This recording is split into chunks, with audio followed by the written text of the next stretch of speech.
Segala puji bagi Allah Subhanahu wa taala, juga salawat dan taslim besar Muhammad sallallahu alaihi wasallam.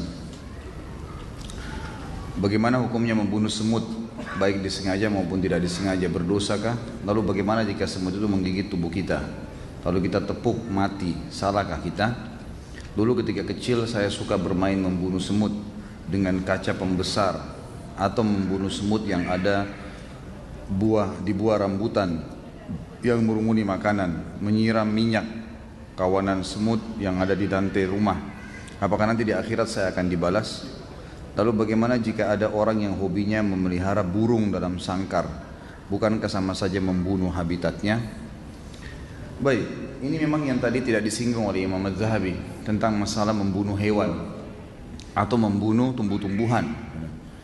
Ulama menyendirikan babnya, dan itu umumnya dibahas dalam bab jihad, di mana Nabi SAW mengutus pasukan selalu mengingatkan agar jangan membunuh hewan-hewan dan jangan merusak tanaman. Jadi sini masuk dalam masalah merusak tanaman atau membunuhnya. Tentu ada beberapa hadis juga yang menjelaskan ada beberapa jenis tumbuh-tumbuhan dan hewan yang boleh dibunuh, ada yang tidak boleh. Seperti kasus hewan-hewan yang boleh dibunuh, kalajengking yang disebutkan dalam hadis, anjing yang semua tubuhnya berwarna hitam. Sebagaimana hadis Nabi SAW yang berbunyi, kalau kalian mendapatkan anjing yang semuanya hitam, maka itu adalah jelmaan dari syaitan. Bunuhlah, semua hitam ya, nggak ada sedikit pun bulu warna lainnya. Itu sebuah hadis sahih riwayat Imam Muslim. Contoh, kalajengking boleh dibunuh, hewan-hewan yang berbahaya, yang mengganggu manusia. Masuk dalamnya adalah nyamuk, ya, semut di sini kalau sampai mengganggu manusia, ya, yang mengganggu saja. Tapi kalau tidak mengganggu nggak boleh. Kalau tidak mengganggu nggak boleh. Dan kita harus tahu ada hadis Nabi SAW lain di riwayat Bukhari, fi kulli kabidin ratabatin ajr. Di setiap denyut kehidupan ada pahala. Jadi kalau justru ada semut di rumah, disapu, dikeluarin dengan niat ini juga makhluknya Allah, ya sudah saya keluarin, itu dapat pahala. Dibandingkan kita membunuh tanpa alasan. Ada sebuah riwayat Bukhari juga menjelaskan seorang Nabi Allah, tapi dalam hadis ini tidak disebutkan siapa nama Nabi itu. Allah murka padanya gara-gara dia pernah tidur di bawah sebuah pohon, kemudian digigit oleh semut. Lalu kemudian dia marah, semut itu dibunuh, lalu kemudian dia perintahkan pengikutnya untuk membakar seluruh sarang semut di bawah. Di bawah pohon itu banyak ada sarang semut, dibakar semuanya. Maka Allah SWT mengutus Jibril kepadanya sambil berkata, apakah gara-gara semut satu kamu membunuh semut yang lainnya? Artinya yang mengganggu saja, yang tidak mengganggu gak usah, gitu kan? Jadi ini jenis hewan yang memang boleh dibunuh dan memang dia berbahaya. Ada jenis hewan yang boleh dibunuh tanpa berbahaya, seperti kita tahu hewan-hewan yang dimakan, ayam kan disembelih, kambing nanti Idul Adha ini, unta, gitu kan, kuda, mungkin ada orang menyembelih kelinci, itu semua boleh, halal. Jadi ini hewan-hewan yang boleh dibunuh. Tapi hewan-hewan yang umumnya tidak ada sebab, tidak ada sesuatu yang berbahaya dari mereka, nggak boleh. Yang diambil daripada hadis jihad tadi. Sama dengan tanaman-tanaman. Ada tanaman yang boleh, seperti misalnya sayur-sayuran yang dicabut sama akarnya, ubi misalnya, gitu kan. Semua harus dicabut, yang otomatis mati, gitu kan. Maka itu tidak ada masalah, kena dikonsumsi, gitu kan. Tapi ada tumbuh-tumbuhan yang kalau tidak ada sebab, tidak dapat, terus tiba-tiba dibakar. Nah itu tidak boleh. Membakar itu berarti sama dengan membakar. Jadi membakar tumbuh-tumbuhan sama dengan membakar hewan, sama dengan membakar makhluk Allah yang lain, ini tidak dibolehkan. Jadi di sini dipilah ya. Kalau yang mengganggu Anda silakan, itu kan, itu masih boleh. Bahkan ya sapi yang mengamuk kemudian ditembak atau ini karena berbahaya bagi orang, itu tidak ada masalah karena berbahaya bagi manusia. Kalau enggak maka enggak boleh. Kalau masalah orang memelihara hewan, ini ada bab lagi sendiri. Abu Hurairah radhiyallahu anhu memelihara kucing, ya kan? Memelihara kucing, dan itu Nabi SAW tidak larang.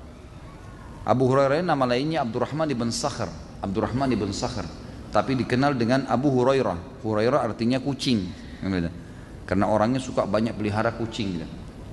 Nah di sini Nabi SAW membiarkan, tidak ada masalah, karena dia merawat hewan-hewan itu, dia merawat. Sebagian ulama mengatakan ini khusus kucing, sebagian yang lain mengatakan masuk di antara semua hewan yang dibolehkan kalau mereka merawatnya. Ada yang mengatakan juga di sini masuk burung. Tapi saya saran saya, Hanya yang ada dalilnya saja. Kalau kucing ada dalilnya, kalau tidak ada dalilnya maka jangan. Termasuk burung tidak pernah ada disebutkan sahabat memeliharanya. Maka lebih baik dilepaskan saja. Kalau itu hobi saya Ustaz, ya harus dialihkan hobinya. Karena rasa dan perasaan seorang muslim harus tunduk pada hukum Allah. Nggak boleh semua diikutin. Kalau kita mau ikutin semuanya maka semua dosa kita akan lakukan, gitu kan? Jadi harus ditundukkan. Apa benar hadis yang berbunyi barang siapa yang melakukan hubungan suami istri di malam Jumat, Kamis malam, maka pahalanya sama dengan membunuh 100 Yahudi? Ini dari mana hadisnya? Hah? Ini hadis maudhu, dusta. Nggak pernah ada. Sudah kalau mau berhubungan aja, nggak usah bawa hadis. Apalagi 100 Yahudi. Ini siapa yang iseng bertanya nih? Kalau mau bunuh Yahudi yang benar datang ke Palestina, nah itu baru benar. Bagaimana bunuh diri karena cinta? Apakah arwahnya akan gentayangan tergantung di antara langit dan bumi karena belum ajalnya jadi langit tidak mau menerima, bumi pun enggan? Apakah orang yang bunuh diri di dunia maka takdirnya yang ditulis di Lauhul Mahfuz dia akan bunuh diri? Ini bunuh diri itu tidak boleh, haram dalam agama. Dan ada babnya sendiri, nanti kita bahas, jangan terburu-buru. Apapun alasannya nggak boleh bunuh diri. Tidak ada, kalau bunuh diri, kalau tadi membunuh masih ada celah-celahnya. Tapi kalau bunuh diri nggak boleh, sama sekali mutlak nggak boleh. Itu dosa besar. Alasannya apapun, apalagi kalau kena cinta. Apa cinta, mau bunuh diri gara-gara cinta? Saya gila kalau tidak nikah sama orang itu, akhirnya bunuh diri. Kenapa? Gila bener nanti. Memang cuma dia laki-laki, memang cuma dia perempuan, banyak, gitu kan? Banyak. Dan bukan cuma 1-2 suku, ada ratusan suku di muka bumi ini. Ardunya, buminya Allah luas. Kenapa harus bunuh diri gara-gara cinta? Ini karena tidak ada punya iman ini. Imannya nggak ada. Ada memang hadis yang berbunyi, ruh seorang mukmin akan bergantung antara langit dan bumi kalau utangnya masih belum dilunasi. Itu memang benar. Tapi itu kalau utang, bukan masalah dia bunuh diri. Kalau bunuh diri ya sudah tetap disiksa oleh Allah Subhanahu wa taala di kuburan karena dia melakukan dosa besar, gitu kan? Dan tidak ada namanya ruh gentayangan. Sudah kita jelaskan masalah ini. Nggak ada ruh gentayangan, nggak ada ceritanya kuburan terbuka pocong keluar, nggak ada ceritanya tangan tarik-tarik orang dari kloset, itu tuh dusta semua, nggak ada.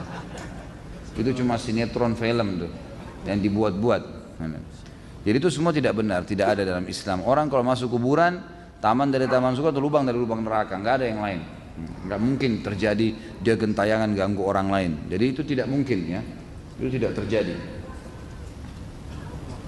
Kalau masalah takdirnya, ya memang dicatat di Lauhul Mahfuz, tapi itu takdir ikhtiar, ya. Proses seseorang mati itu ikhtiar dia.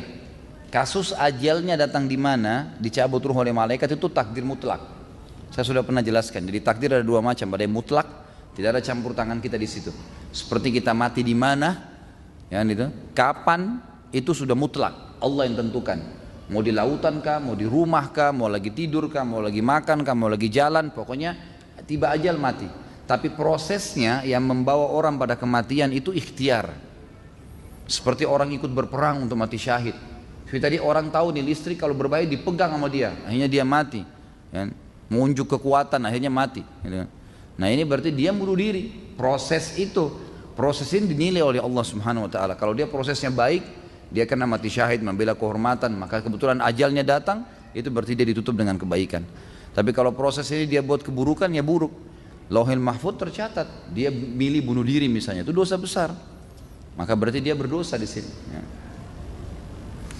Jika dalam perjalanan safar ketika mengendarai mobil tiba-tiba terjadi kecelakaan karena kecepatan tinggi kemudian menyebabkan adanya beberapa penumpang yang meninggal dan luka-luka, apakah sopir tersebut berdosa karena ada korban? Jika diusut di peradilan biasanya si sopir akan dihukum beberapa tahun penjara. Jika sudah dihukum apakah dosanya sudah diampuni? Tentu dilihat di sini. Dia cepat itu memang cepat yang normal, biasa, nggak ada masalah. Terus terjadi kecelakaan, ban tiba-tiba meledak, ya, rusak dan seterusnya, itu lain, itu nggak ada dosa. Tapi kalau dia maksudkan, memang dia maksudkan, dia sengaja melakukan, kan dia tahu niatnya. Kalau dia niatnya maksudkan berarti dia menjadi penyebab dosa di sini. Ada yang mati, ada yang luka, ya dia berdosa. Pastinya begitu. Pastinya begitu. Kalau ada orang sudah dihukum di dunia karena perbuatannya, tetap kita kembali kepada hukum syar'i. Hukum syar'i menjelaskan kepada kita ada dua jenis dosa. Ada dosa yang berhubungan dengan Allah saja, zina, tidak sholat, tidak puasa, tidak haji, antara dia dengan Allah. Dia taubat sama Allah, Allah terima, sudah selesai. Tapi ada dosa yang berhubungan dengan haknya manusia. Ini harus taubat kepada Allah dan mengembalikan haknya si manusia tadi. Seperti misalnya mencuri, menggunjing. Curi itu selain taubat kepada Allah, dia harus minta maaf kepada orang yang pernah dicuri barangnya, mengembalikan barang itu. Nanti ada bab dosa besar mencuri, itu akan kita panjang lebar bahas insya Allah. Maka di sini dia harus lihat, kan? Kalau dia memang sengaja ugal-ugalan bawa mobil, balap-balapan, akhirnya dia lihat ada orang yang saingin di sebelahnya, kemudian dia ikut-ikutan balap, padahal dia menumpang, banyak penumpang yang sana, dia terus kecelakaannya, dia berdosa. Ada yang terbunuh, ya dia penyebabnya. Sama kasus tadi sudah kita berikan contoh-contohnya. Itu berarti dia dapat dosa di situ. Masalah dia dihukum di sini, dia dihukum penjara. Apakah sudah lepas hukumnya di akhirat? Tentu tidak. Secara akhirat tidak lepas, karena untuk melepaskan diri di akhirat dia harus minta maaf sama keluarga-keluarga orang yang terbunuh ini. Di antaranya dalam Islam dia harus bayar denda. Dia itu tergantung yang disepakati oleh peradilan Islam yang ada di sekitar tempat atau tempat dia tinggal. Bagaimana hukum KB dalam Islam, baik spiral, suntik maupun pil? Apakah itu termasuk membunuh keturunan? Tentu saja tidak. Membunuh ini membunuh, jadi sudah tadi saya bilang kalau sudah 4 bulan ada ruhnya lalu sengaja digugurin, nah itu membunuh. Kalau menggunakan spiral, menggunakan alat KB sebelum terjadi kehamilan itu tidak ada masalah. Dalam banyak hadis, diantaranya hadis Bukhari, bahwasanya para sahabat mengatakan kami dulu berazal. Azal itu menumpahkan sperma di luar kemaluan istri karena tidak mau hamil. Sementara Al-Quran, ayat Al-Quran turun dan kami tidak dilarang. Jadi dibolehkan berazal itu. Dan azal ini ulama tarik sampai sekarang dengan menggunakan alat-alat ya KB ini, dan kalau memang tidak ada hubungannya dengan hal-hal yang haram, gitu kan? Jadi nggak ada masalah. Ini di zaman Nabi SAW ada. Jadi yang membunuh memang sudah ada fisiknya lalu dibunuh. Nah, itu yang dimaksud. Dalam Islam menikahlah karena agama, kecantikan, harta dan keturunan. Jika akan menikah, apakah sebaiknya dilakukan cek pemeriksaan medis kedua pasangan untuk mengetahui ada tidaknya penyakit seperti kista atau miom, perbedaan resus darah plus dan minus atau positif negatif yang dapat mempengaruhi mendapatkan keturunan, atau lillahi ta'ala. Karena ada saudara anak yang menikah, ternyata setiap punya anak sudah 3 kali berturut-turut, umurnya tidak lebih dari 5 tahun lalu meninggal. Setelah diteliti ternyata adanya resus dan tidak bisa disatukan dari pasangan tersebut. Ada juga yang ternyata di rahim istri ada kista dan miom. Ada juga karena pergerakan sperma suami yang lambat dan faktor-faktor genetik. Bagaimana menyikapi hal ini? Sebenarnya bukan harus ya, boleh saja. Kalau dalam hadis sebenarnya bukan menikahi karena agama, karena kecantikan, harta dan keturunan, tapi itu opsi pilihan. Ada yang opsi pilihan seperti misalnya kecantikan dan harta ini opsi pilihan. Tapi kalau agama dengan keturunan ini memang perintah, memang harus dibedain. Seperti sabda Nabi SAW, kalau datang kepada kalian, kepada wanita dan walinya, yang kalian ridhoi agama dan akhlaknya, maka terima lamarannya. Kalau tidak terjadi kerusakan di muka bumi. Berarti di sini tidak ada opsi nih, penekanan harus dipilih, gitu kan? Kalau datang yang soleh diterima lamarannya. Laki-laki juga begitu, perempuan dinikahi karena kecantikan, karena keturunan, ya, karena harta dan karena agama. Tapi dahulukan agama, ada perintah penekanan masalah agama, tidak ada opsi di sini. Ya, tapi yang 3 tadi, keturunan, agama, keturunan, harta dan juga kecantikan, fisik ini adalah pilihan. Ya, ada opsi-opsi di situ. Tapi kalau agama nggak ada opsi, jadi kita bedain di sini ya. Termasuk masalah keturunan sebenarnya betul, itu bukan opsi ya, tapi dia memang satu hal yang memang harus diperhatikan. Kalau sekarang sudah ada teknologi canggih bisa periksa, sangat bagus. Ya, sangat bagus, tapi itu bukan suatu hal yang harus diharuskan ya. Kalau dalam Islam sudah diajarin caranya untuk mengetahui orang ini subur atau tidak, itu kan sudah dilihat dari keturunan orang tuanya, dari jalur orang tuanya. Saya sudah pernah sampaikan, salah satu metode untuk ta'aruf dalam Islam, 3 hal: melihat fisiknya yang menarik buat kita, yang dibolehkan wajah dan telapak tangan. Kemudian kita melihat untuk mengetahui nanti gen kita ke bawah keturunan, baik itu secara fisik subur atau tidak, atau secara karakter. Kita cukup melihat keluarga ayahnya, keluarga ayah laki-laki dan keluarga ayah perempuan ini dilihat. Kalau umumnya mereka subur, punya keturunan banyak, gitu kan. Secara fisik kita lihat mungkin orangnya kita ingin keturunan kita nanti tinggi besar atau berkulit putih misalnya, itu semua dari gen ayah, jalur ayah si perempuan dan jalur ayah si laki-laki. Kalau karakter, jalur ibunya, ya, jalur ibu si istri dan jalur ibu si suami. Itu sudah cukup sebenarnya, sudah cukup. Tapi kalau ada orang mau mengadakan penelitian atau pengetesan secara medis, itu boleh-boleh saja, nggak ada masalah. Itu kan, itu insya Allah tidak ada masalah, tidak ada larangan dalam masalah itu ya. Tapi tidak dikatakan salah kalau orang tidak melakukannya, karena ini sudah diajarkan. Dan yang ketiga, kita melihat setelah mengenal keluarganya, kita melihat lingkungannya, di mana dia bekerja. Jadi kalau mau menikah tinggal tanya, kamu kalau weekend kemana saja? Oh, saya kalau weekend biasanya di karaoke ini, biasa di diskotik ini, biasa saya minum bir di sini dan seterusnya, ya sudah tahu lah, gitu kan. Nah, jadi sudah bisa diambil. Tapi kalau saya kalau weekend ke taklimnya Ustadz Khalid di Blok M, nah misalnya kan lain.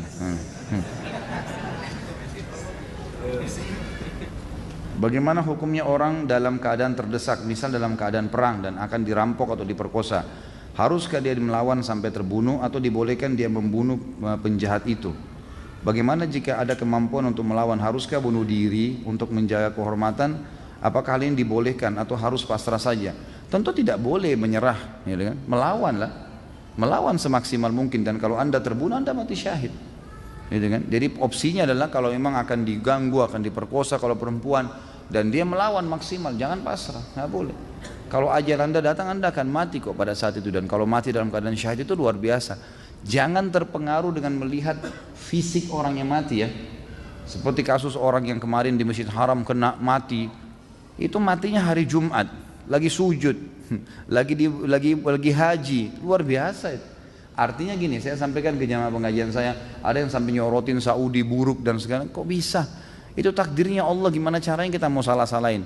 Biar juga dia lagi di Indonesia tuh, tetap mati pada saat itu kalau datang ajalnya. Malah luar biasa matinya di Masjid Haram.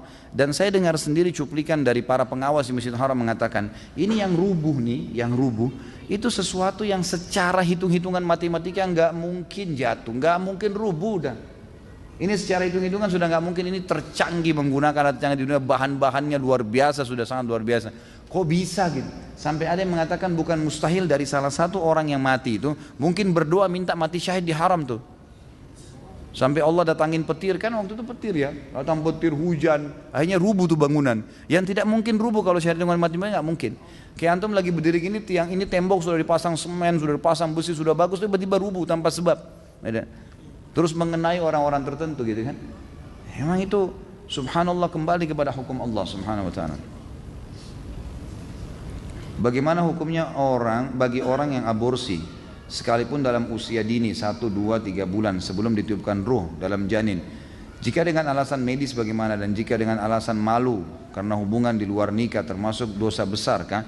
Kan sudah pernah saya bilang, tadi saya sudah bilang, kalau dia di bawah 4 bulan belum ada ruhnya, ini masih diperselisihkan oleh para ulama. Kalau dia memang berbahaya bagi si perempuan itu, kalau dia hamil dan seterusnya, maka itu tidak ada masalah karena dianggap belum ada ruhnya, gitu kan. Saya tidak tahu di sini pendapat ulama tentang masalah kalau ada orang yang hamil di luar nikah boleh atau tidak digugurkan, itu di bawah 4 bulan saya tidak tahu. Tapi umumnya pendapat ulama di bawah 4 bulan masih ada, umumnya mereka membolehkan karena dianggap belum ada ruhnya kalau ada masalah. Apa benar Umar bin Khattab dulu pernah membunuh anaknya hidup-hidup? Ini lebih banyak ulama mendhaifkan, melemahkan riwayatnya, gitu ya. Mendhaifkan riwayatnya. Kalaupun ada yang berpegang pada riwayat ini, itu zaman dulu, zaman jahiliyah. Umar bin Khattab belum jadi muslim. Bahkan Umar mengatakan dalam hadis Bukhari, dulu sebelum saya mengenal Islam saya pemabuk keras, mabuk.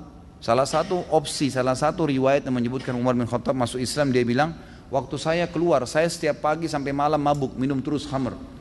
Waktu saya keluar mau cari khamr, saya melihat Rasulullah SAW lagi duduk dekat Ka'bah. Maka saya pun menyelip-nyelip di antara kain kiswanya Ka'bah sampai mendekati Nabi dan mendengarkan apa yang dia baca. Lalu kemudian Nabi menegur saya dan saya pun syahadat. Salah satu kisahnya. Nah, ada opsi yang ada cerita-cerita yang lain mengatakan Umar masuk dengan cara yang lain, dengan cara adiknya Fatimah yang baca Quran. Tapi seperti itulah gambarannya, gitu kan. Jadi itu apapun yang terjadi, kalaupun dibenarkan, itu adalah sebelum Islam, lain. Sebelum Islam nggak dihitung. Jika di zaman jahiliyah dulu kayak di zaman Fir'aun, jika keluar bayi laki-laki maka dibunuh. Namun di zaman modern seperti saat ini, bayi baru masih di kandungan sudah dibunuh, digugurkan. Orang lebih kejam zaman sekarang ya Ustaz? Ini nggak tahu, Allahu a'lam. Tergantung dia kejamnya seperti apa. Ini kapan sempatnya nih ngetik seperti ini, Masya Allah, rapi benar nih. Baru bahas apa sudah disiapin, bab membunuh. Bagaimana dengan hal pembunuhan karakter, berdosakah?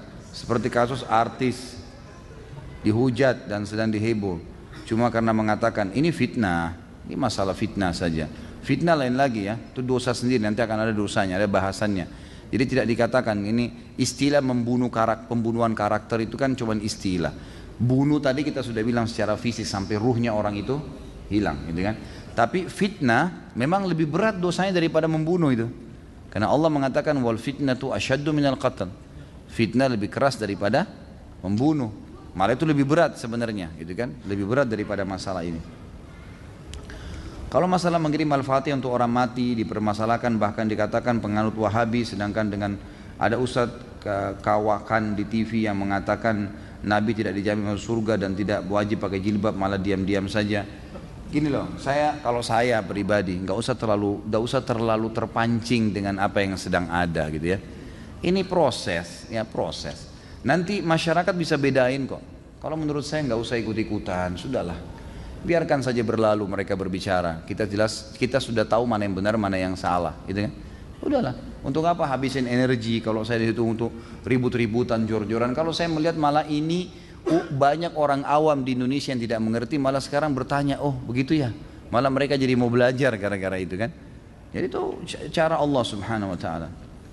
Apakah menyuntik mati termasuk dosa besar? Misal kejadian karena sakit yang diderita oleh pasien dirasakan orang keluarga dokter yang melihatnya nggak tega, maka pasien tersebut lalu disuntik mati. Lalu bagaimana jika kasus dokter malpraktek karena salah diagnos, salah obat yang menyebabkan kematian, berdosakah? Tentu saja kalau dia disuntik mati, dosa, nggak boleh itu. Dokternya dosa, keluarganya dosa. Tentu saja tidak boleh, ya, tidak boleh sama sekali, itu dilarang, ya, tidak boleh sama sekali ini. Kemudian kalau masalah bagaimana kalau ada dokter yang salah diagnosa, itu ijtihad ya, dia tidak dosa insya Allah. Kecuali kalau dia bodoh, dia nggak tahu tapi sengaja mau tahu, nah, tunjukin kalau dia tahu akhirnya orang jadi mati, nah itu baru berdosa. Tapi kalau dia ijtihad, dia berusaha, dia kasih obat, kemudian salah, dia tidak tahu mungkin tanggal obatnya tertulis masih utuh tapi ternyata sudah expire dan seterusnya, dia tidak sengaja, maka tidak masuk insya Allah. Ustadz, pertanyaan 3 in 1, singkat padat tapi banyak. Jika makmum terlambat masbuk di masjid tapi sholat berjamaah sudah selesai namun ingin mendapatkan fadilah berjamaah, jika ada satu orang yang sedang sholat sunnah ba'diyah, bolehkah kita menjadi dia? Bolehkah jadikan dia imam?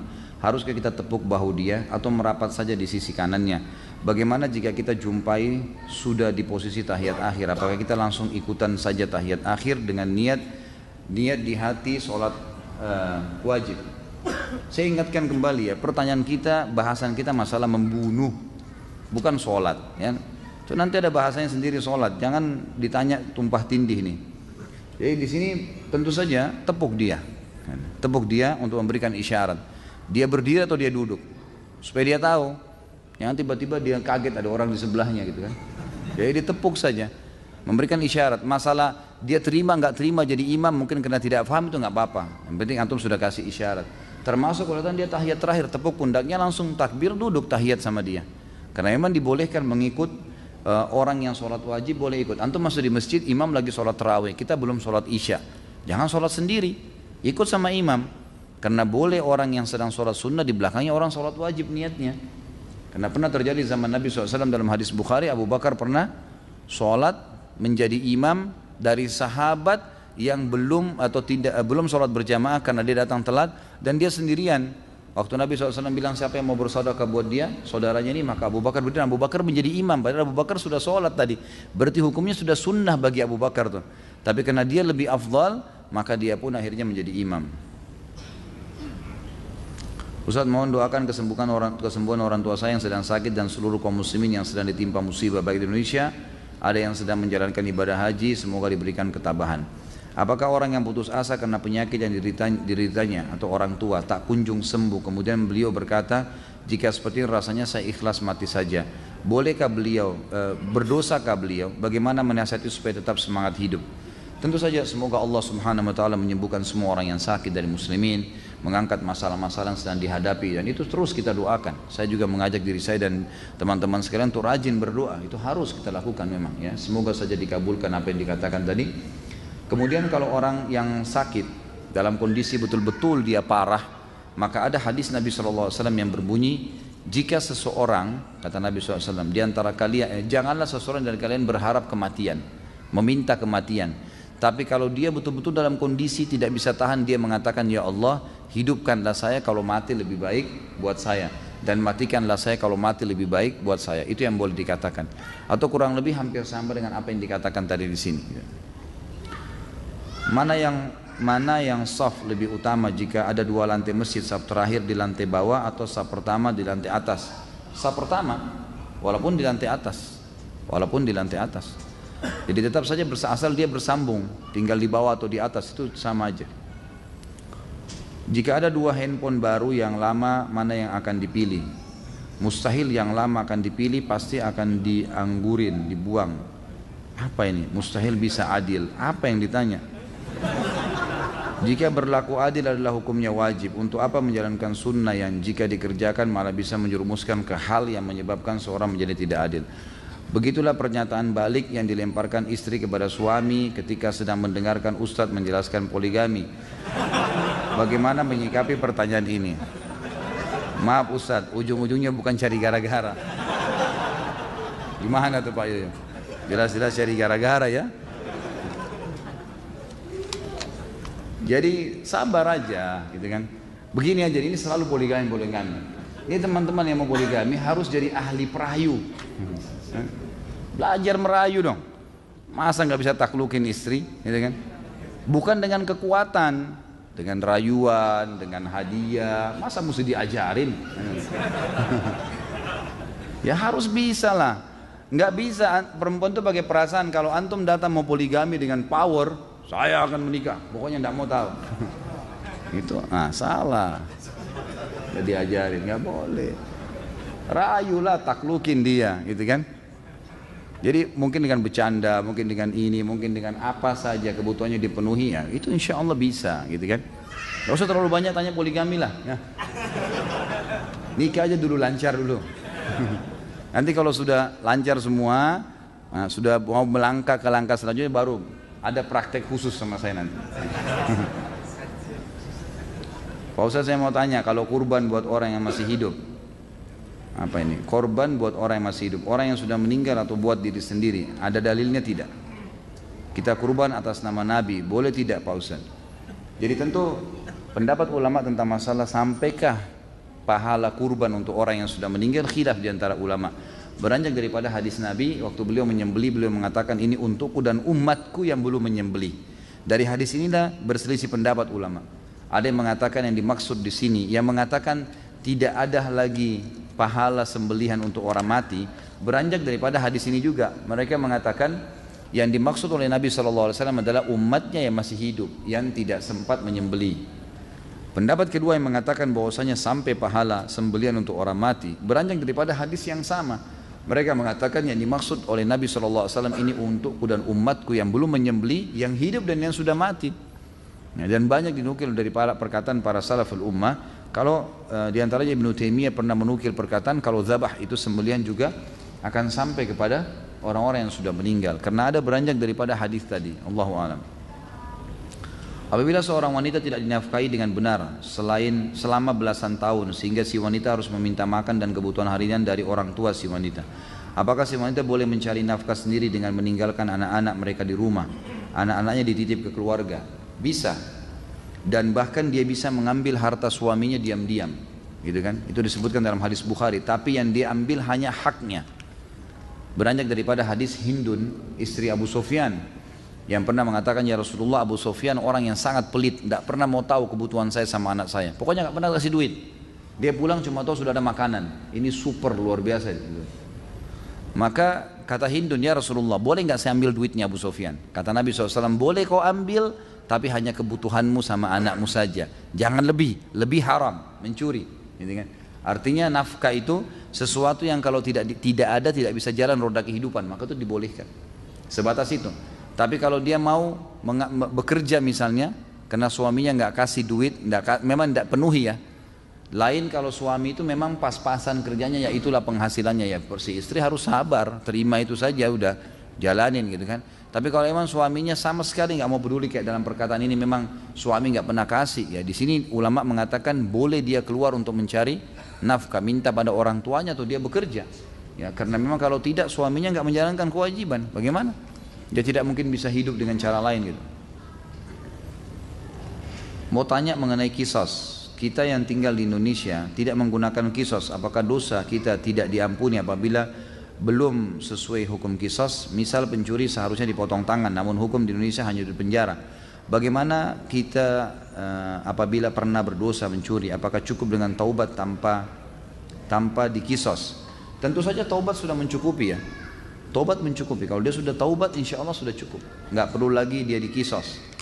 Nabi SAW seringkali kalau ada sahabat yang datang mengeluh minta dikisos, itu beliau langsung mengalihkan. Sudah pernah saya ceritakan ada sahabiat yang datang berzina, kemudian minta dirajam, lalu Nabi SAW menyuruh dia kembali sampai dia selesai melahirkan. Waktu habis melahirkan datang lagi, kata Nabi SAW, coba kau susuin dulu. Kata para ulama, ini Nabi SAW suruh pulang, kamu taubat deh. Karena kisos itu solusi terakhir, orang yang memang tidak menyesali perbuatannya gitu ya. Gimana sih? Orang yang memang melakukan dosa dan tidak merasa bersalah, terus aja mau melakukannya. Nah itu yang dihukum dengan kisos. Tapi insya Allah dengan taubat sudah cukup. Cuman kalau antum pernah mencuri, maka harus dikembalikan itu, nggak boleh tidak. Ya. Saya mau tanya tentang teknis sholat saat i'tidal. Apakah yang benar tangan sedekap atau dilepas diturunkan? Saya pernah dengar hadis berbunyi posisi i'tidal kembali kepada semula. Maksud di sini semula sebelum ruku atau sebelum takbiratul ihram. Ini sudah saya bilang, jangan tanya masalah bab lain dulu, gitu kan? Dan sudah sering saya jelasin masalah ini. Jadi yang saya sering jelasin bahwasanya hadisnya satu. Nabi SAW dikatakan kalau bangun dari ruku kembali anggota tubuhnya seperti semula. Nah di sini ulama jadi dua pendapat. Yang mengatakan seperti semula ini sebelum salam, maka sami Allahu liman hamidah, tangannya turun ke sebelah kiri kanan tubuhnya. Kalau dikatakan anggota tubuh kembali seperti semula setelah takbir, maka kembali ke dada. Dan Ibnu Qayyim rahimahullah sudah menyatukan, mengatakan alangkah baiknya seorang muslim karena dalilnya ada, cuma mereka berselisih penjabaran dari dalil ini, dua-dua dijalankan. Sesekali bersedekap, sesekali dia tidak bersedekap. Saya hidup tapi saya merasa hampa. Cara mengasah keyakinan yang tumpul hidayah, apa bentuknya? Majelis ilmu, ilmu itu, majelis ilmu seperti ini hadirin, gitu kan? Bukan cuma ini, siapa saja, jangan ditambah. Ini aja masih banyak, saya bingung nih. Jadi majelis ilmu selalu hadirin, jadwalin, bukan cuma di sini, bukan cuma Rabu malam nih, di mana saja ada ustadz-ustadz insya Allah yang kompeten dipelajari. Kalau enggak dengarin, lagi di motor, lagi di mobil, dengarin ceramah. Terus ilmu itu nanti akan mendatangkan iman. Iman ini kalau sudah ada, maka orang lemah menjadi kuat, orang malas jadi rajin, orang miskin jadi kaya, orang penakut jadi pemberani. Iman mengubah semuanya, mengubah semua. Kalau iman sudah ada luar biasa. Orang buruk jadi baik, semuanya. Karena iman ini, makanya dengan majelis ilmu itu yang bisa membantu. Kalau antum malas majelis ilmu susah. Saya sering bahasakan pengalaman saya, kadang-kadang saya sehari kalau nggak isi pengajian saya rasa lain dibandingkan dengan saya selalu isi ceramah gitu, semangat itu lain. Saya sebenarnya sendiri dalam ceramah seperti ini sedang mencas iman saya sendiri. Kembali lagi saya hadir, kembali lagi saya menyampaikan, kembali lagi saya mengingat riwayat-riwayat, hukum-hukum. Jadi terus-menerus rasa tercas gitu kan. Istri saya tahu saya rasanya nggak pengen ada libur ceramah satu hari pun. Jadi walaupun dalam satu hari cuma sekali saya ceramah, kalaupun saya di rumah, saya berusaha kadang-kadang kalau waktu lowong saya balas SMS atau WhatsApp di mana orang bertanya agama, jadi tersibukkan dengan itu. Majelis ilmu itu penting, ilmu itu yang bisa membentuk keimanan, dan iman kalau sudah ada aman semuanya bisa berubah. Kapan baiknya anak laki-laki disunat atau dikhitan? Bolehkah sejak masih bayi, jika sudah dewasa belum dikhitan, apakah tetap harus dikhitan? Apakah anak perempuan juga dikhitan? Karena saya pernah membaca hadis khitan disunnahkan bagi kaum laki-laki dan mulia bagi kaum wanita. Sahihkah hadis ini riwayat Baihaqi? Maka di sini wajibkah perempuan dikhitan disunat juga? Tapi saya tidak tahu bagian apa yang mau disunatnya. Baik. Tentu saja boleh, kapan saja dikhitan. Kalau anak saya khitan dari bayi. Kalau anak saya pribadi, itu dari bayi sudah saya khitankan, yang laki-laki. Dan alhamdulillah sangat baik, gitu kan? Sangat baik. Yang saya tahu juga di zaman Nabi SAW itu bayi biasanya baru lahir sudah dikhitan. Dan itu jauh lebih baik, ya. Dia tidak terlalu merasakan sakit seperti kalau dewasa, gitu kan? Dan juga ternyata disurvei pertumbuhan badan dan fisik mental orang yang dari bayi disunat itu lebih baik, ya. Nah ini tentu lebih baik opsinya. Kalau perempuan apakah dikhitan, ini khilaf diantara ulama. Ada yang mengatakan dikhitan, ada yang mengatakan tidak. Kalau hadis Baihaqi dihasankan oleh para ulama tadi yang disebutkan, maka ada yang mengatakan dikhitan. Tapi khitan kan itu sebenarnya artinya memotong sesuatu dari kemaluan, gitu kan? Makanya dikatakan laki-laki dikhitan dipotong kulit bagian atas. Kalau perempuan pun seperti itu pemahamannya kalau secara etimologi. Tapi ternyata para ulama mengatakan khitan perempuan berbeda. Ya, itu dibersihkan di bagian tertentu dan itu biasanya memang bagian bidan, suster di rumah sakit kita sudah tahu gitu. Saya juga punya anak perempuan dan saya tanyakan ke istri saya, maka dia mengatakan anak-anak perempuan ini biasanya bukan seperti laki-laki, tidak dipotong sesuatu tapi dirapikan dengan cara mereka lebih mengerti, gitu kan. Allahu alam, saya juga tidak tahu bagaimana, tapi yang jelas seperti itu jawaban dari ya dokter atau bidan yang ada di rumah sakit pada saat anak saya dikhitan. Ada jenis tanaman hias yang memiliki kadar racun tinggi dan sering dijual di pasaran. Tanaman ini juga sering dijadikan buat mainan anak-anak kecil di kampung. Apakah menanam tanaman ini bisa tergolong membuka pintu untuk membunuh? Tentu saja kalau memang kita tahu itu berbahaya, ya, maka itu tidak boleh. Sebaiknya memang dijauhi, dihindari. Kalau kita sudah tahu, kita sengaja, apalagi membiarkan orang sampai mengkonsumsinya, berarti kita menjadi penyebab. Pokoknya kita jadi penyebabnya, kita juga terlibat di situ. Saya ingin membuat kaos tulisan hadis atau potongan ayat Al-Quran dengan bahasa Inggris dan menjualnya. Apakah boleh? Boleh saja. Boleh saja. Tidak ada masalah. Tapi konsekuensinya, kalau hukumnya bolehkah menulis ayat di baju? Bolehkah menulis ayat di papan?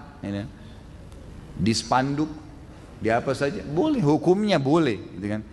Tapi di sini dilihat adabnya. Kalau dia menulis ayat-ayat tersebut, apalagi kayak baju kaos yang akhirnya dipakai ke kamar mandi dan seterusnya, di WC, maka itu tidak dibolehkan, ya kan? Kalau sampai dia pakai ke WC atau nanti orang yang pakai tidak bertanggung jawab malah diolok-olok ayat-ayat itu lain. Tapi hukumnya saya tahu saya boleh. Bahkan termasuk kalau dia masuk kamar mandi misalnya dibuka dulu sama dia itu lain, tidak ada masalah, nggak ada sesuatu yang salah di situ. Bahkan sekarang memang kalau saya pribadi, saya mendukung kalau ada baju-baju kaos yang ditulis dengan simbol-simbol Islam, ya. Aku cinta Allah misalnya, aku cinta Rasulullah SAW, aku cinta dengan Islam, atau apalah kata-kata positif yang memang menunjukkan kekuatan Islam, ada cintanya kepada Islam, itu boleh-boleh saja. Setahu saya nggak ada masalah. Apakah kakek atau adik buyut itu termasuk kategori silaturahim? Tentu saja. Semua yang punya hubungan darah. Ke atas, ke bawah, ke samping, kiri kanan semuanya, kakek, nenek, ke atas, saudara-saudaranya semuanya, kemudian anak, cucu dan semuanya yang berhubungan dengan mereka, kemudian saudara, saudari, paman, tante, semuanya itu yang punya hubungan darah. Apakah menjual alat musik untuk keperluan mendadak diperbolehkan? Setahu saya tidak boleh alat musiknya, haram. Satu-satunya cara, ada pendapat ulama yang mengatakan kalau tadinya orang itu pemusik, lalu dia taubat, alat musiknya dijual kepada orang kafir, bukan kepada orang muslim lagi, yang dasarnya dalam agama mereka itu tidak ada masalah. Kemudian danahnya dia kembalikan uang dia, uang modal dia yang dasarnya dia pakai beli alat itu jadi halal buat dia. Tapi kalau dia transaksikan, dia jual beli alat musik, ini nggak boleh, masuk dalam kategori yang dilarang. Bolehkah menghibahkan kucing dengan meminta ganti uang makan? Kalau kucing tidak boleh ditransaksikan, ya, jadi sebaiknya hindari. Jangan diminta balasan, gitu kan. Mau tanya tentang gade, Ustadz. Kalau ada yang pinjam uang dengan menggadaikan kebunnya kepada anak, nanti setelah orang tersebut belum mengembalikan uangnya, hasil panen kebun menjadi hak siapa? Tergantung kesepakatan. Kalau dia bilang ini kebun saya nilainya 100 juta, ada 100 pohon mangga misalnya. Kalau dijual 100 juta, tapi saya butuh uang 10 juta. Saya ambil 10 juta, ini tanah saya gadaikan. kamu boleh ambil hasil panennya, kata pemilik kebun. Ya sudah, itu berarti halal.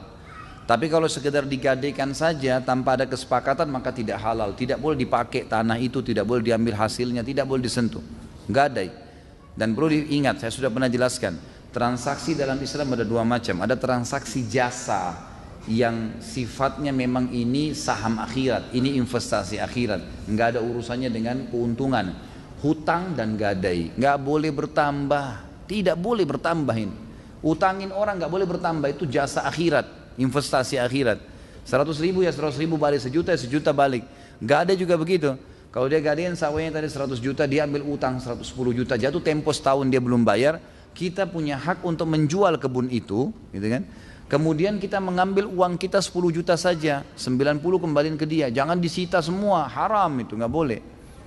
Ada investasi yang boleh kita ambil keuntungan, investasi bisnis, kesepakatannya persentase dari keuntungan, bukan dari modal. Karena kalau dari modal jadi riba. Ini uang saya 100 juta ya, kamu putar silahkan. Saya mau tiap bulan 5% dari modal saya, ini riba, nggak boleh. Saya mau 10%, nggak boleh, penentuan langsung dari modal. Dia tidak mau tahu keuntungan, untung atau rugi, itu nggak boleh. Tapi kalau persentase global dari keuntungan, ini 60, 40 ya, saya 60, kamu 40, tapi dari keuntungan. Nah, itu boleh, halal. Termasuk kerugiannya ditanggung bersama, sesuai dengan persentase yang disepakati. Jadi kalau perusahaan rugi, maka yang punya saham 40% nanggung 40%, yang punya 60% menanggung 60% gitu. Hukum menerima uang tip adalah haram. Berikan penjelasannya Ustaz. Ini seperti saya lagi ujian ini. Dan bagaimana bila uang tip tersebut kita ambil terus kita sedekahkan ke teman kita atau kita berikan makan untuk kita berikan kepada orang miskin. Perhatikan ya, tip itu sesuatu yang dikasih sukarela, itu baru halal. Tapi kalau Anda bahasakan tip ini hasil muka masam atau berusaha untuk membuat orang takut akhirnya orang bayar, haram, nggak boleh. Ya, haram itu. Kalau orang kasih memang karena kita jasa, lagi kerja di rumah makan, kerja di satu tempat, parkir, kemudian dikasih dari dia sukarela, itu halal. Boleh dibeli makanan, boleh ditransaksi, halal. Karena itu sedekah dari orang. Tapi kalau dengan cara paksa nggak boleh. Apabila terjadi peperangan dua negara yang terjadi bukan karena sebab membela agama, bagaimana hukum tentara yang mati dibunuh dan yang membunuh? Tentu saja kalau dia muslim dan dia membela karena kebenaran ada di situ dan yang benar adalah yang benar di mata Allah, maka dia mati syahid. Karena disepakati oleh para ulama jihad itu dilakukan bisa ekspansi, bisa pertahanan, dan juga ada satu keadaan yang insidental. Pernah terjadi di zaman Abbasiyah, beberapa ulama dikumpulkan oleh khalifah karena terjadi peperangan antara musuh. Wilayah Cina cekcok dengan sebagian wilayah Rusia, peranglah mereka. Di perbatasan Abbasiyah, dua-duanya ngirim surat minta tolong dibantu. Maka khalifah kumpulin ulama, ini kita apain nih sekarang? Bagaimana nih? Kita bantu atau enggak? Umumnya ulama waktu itu mengatakan enggak usah, ikut-ikutan biarin aja. Mereka kafir kok, biarin aja mati sendiri. Tapi ada satu orang yang ditanya waktu itu, kalau tidak salah, waktu itu yang ditanya adalah salah satu dari ulama ya, saya ragu namanya, tapi lebih baik saya tidak sebutin. Salah satu dari ulama yang hadir di situ. Kemudian dia ditanya, bagaimana pendapat anda? Dia bilang, setahu saya Amirul Mukminin, jihad disyariatkan untuk membela kebenaran. Dan anda pada saat sudah diminta tolongin walaupun orang kafir, anda tahu mana yang benar, salah satunya anda harus bantu yang membela, yang benar itu. Menurut agama kita, karena orang yang sedang terzalimi misalnya, kita tahu itu benar dalam agama kita. Dan pasukan yang membela itu mati syahid, walaupun dia sedang. Ih, keluarin semuanya. Ya, gimana mau liburan? Harga hotel murah, ini yang ku cari. Diskon hotelnya bikin dompet happy. Liburan jauh lebih murah se-Indonesia. Cuma di Agoda. Ya, membela orang-orang non-muslim. Ini perang antara mereka karena kita sedang membela kebenaran di situ. Apa faedah bagi orang yang mengerjakan puasa sunnah Zulhijjah dari tanggal 1 sampai tanggal 9? Sudah saya sebutkan, ini kan hari-hari di mana yang lebih baik daripada jihad di jalan Allah, gitu kan?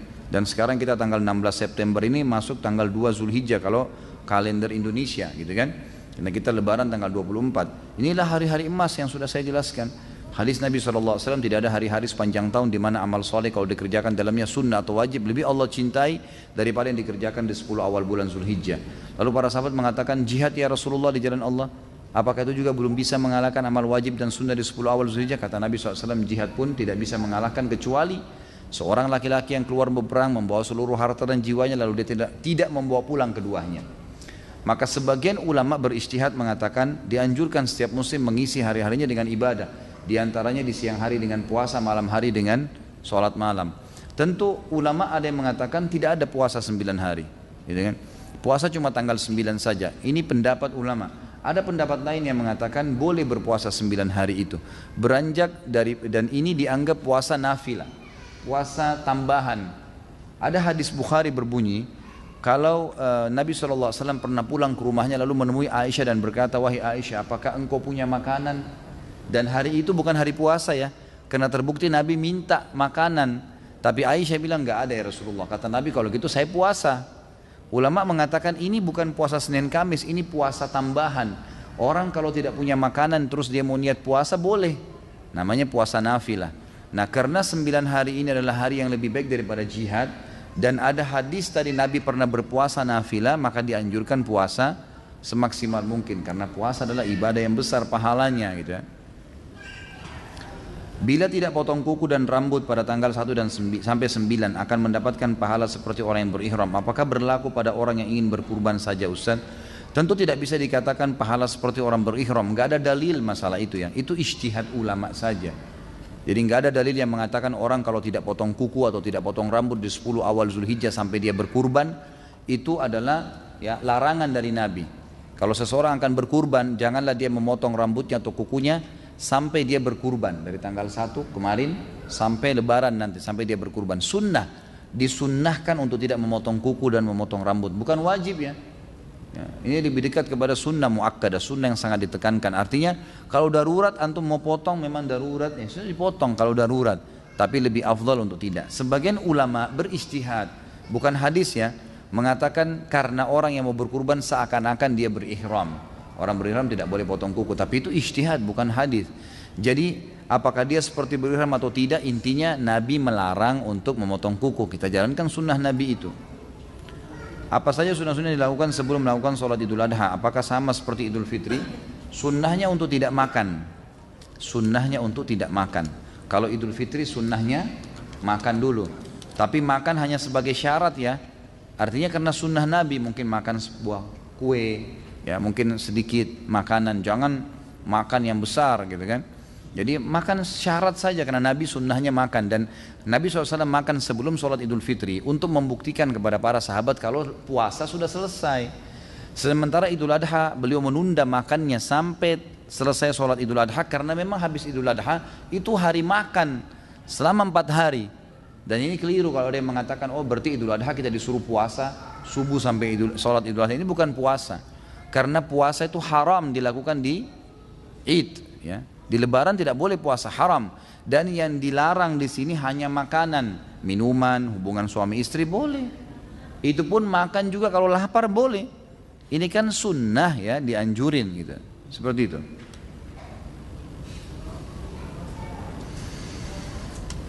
Habib itu apa Ustaz?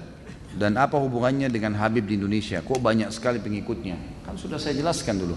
Mereka yang mengatakan dirinya turunan Nabi SAW. Dan kalau saya pribadi ditanya apakah benar mereka turunan Nabi, saya mengatakan iya. Kalau saya pribadi, karena saya tahu beberapa teman-teman saya memang yang menelusuri jalur nasab mereka dan mereka keturunan Nabi memang ada, gitu kan? Itu benar. Tapi apakah mereka semuanya benar? Ya ini tinggal dilihat secara individu, gitu kan? Secara individu. Kalau yang mengikuti sunnah Nabi SAW berarti benar. Mengikuti kakek-kakek mereka ya benar, tapi kalau mereka menjadi pentolan-pentolan justru seperti yang mengikuti Syiah, mengkafirkan sahabat, mengatakan Quran kurang, ya ini tidak ada hubungannya dengan jalur keturunannya. Makanya Nabi SAW pernah berkata, wahai Fatimah, lakukanlah kebaikan-kebaikan karena saya tidak bisa menolong kau di sisi Allah. Sampai bahkan Nabi SAW memanggil Bani Hashim, sukunya, lakukanlah kebaikan-kebaikan. Wahai Abbas, pamannya, lakukanlah kebaikan-kebaikan, patuhlah pada Allah karena saya tidak bisa bantu kalian apapun. Kalau kalian memang melakukan kemaksiatan akan dihukum sama Allah. Tapi kalau kalian baik maka dapat syafaatku. Gitu kan? Seperti itu.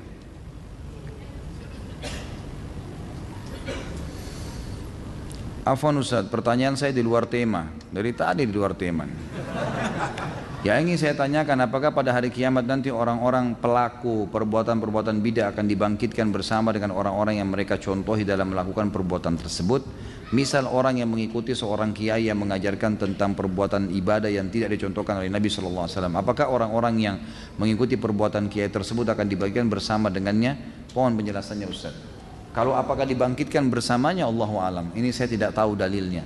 Tapi pasti akan dibangkitkan, dan nanti setiap orang yang menjadi penyebab orang lain melakukan satu perbuatan yang Allah tidak ridhoi, Rasulullah SAW tidak contohkan, pasti akan dipertemukan di mahkamahnya Allah dan akan diminta pertanggungjawaban masing-masing. Itu ada di riwayat masalah itu. Tapi apakah dibangkitkan secara bersamaan, ini saya tidak tahu dalilnya. Di kampung daerah saya di Gunung Kidul banyak sekali kasus bunuh diri dengan gantung diri. Kira-kira 3 hari yang lalu terjadi di tangga saya bunuh diri dengan gantung diri di dapur.